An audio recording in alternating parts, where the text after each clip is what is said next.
Hi, everyone. My name is Matt Haynes. I'm an audiobook narrator, And I'm Trenton Bennett, and I'm also an audiobook narrator.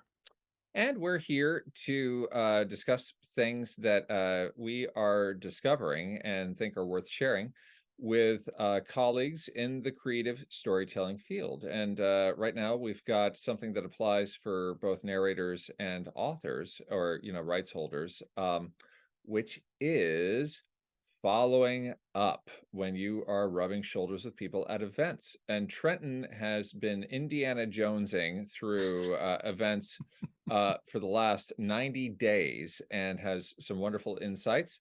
So I hand it to him. I belong in a museum. Hi, folks.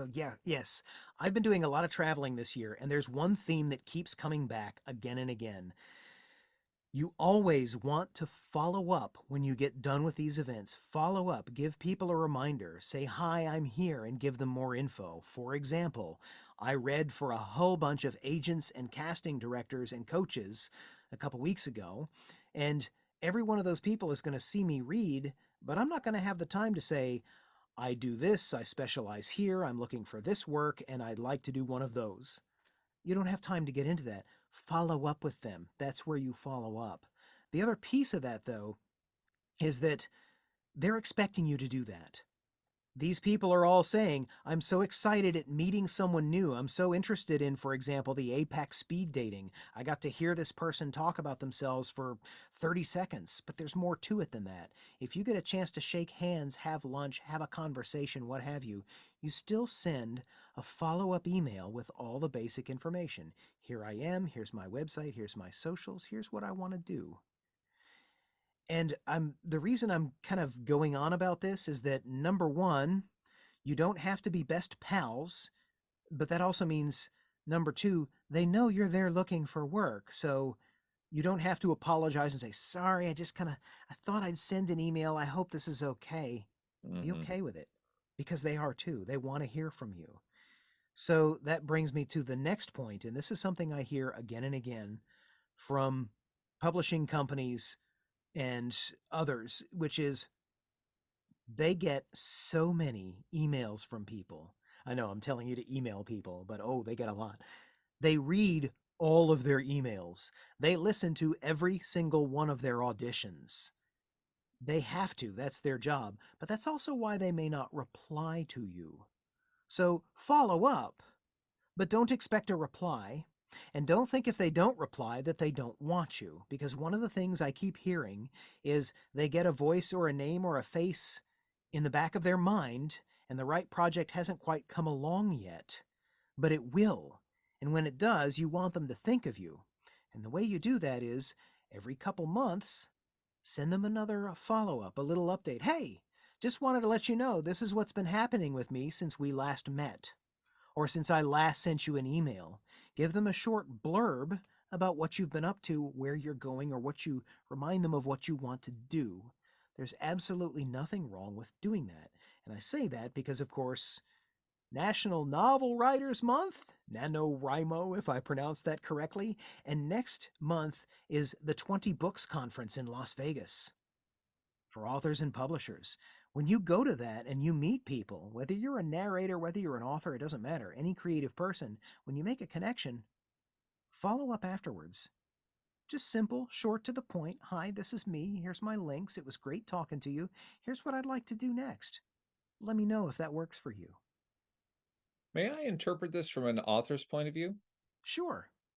You know, authors, I think there is a presumption that can be had, which is, well, I'm the one who is, especially if you're self-published, I'm the one who is taking in requests to narrate my book, so I don't need to follow up with narrators who I meet at a conference, who I seem to really click with. They're of course going to come to me.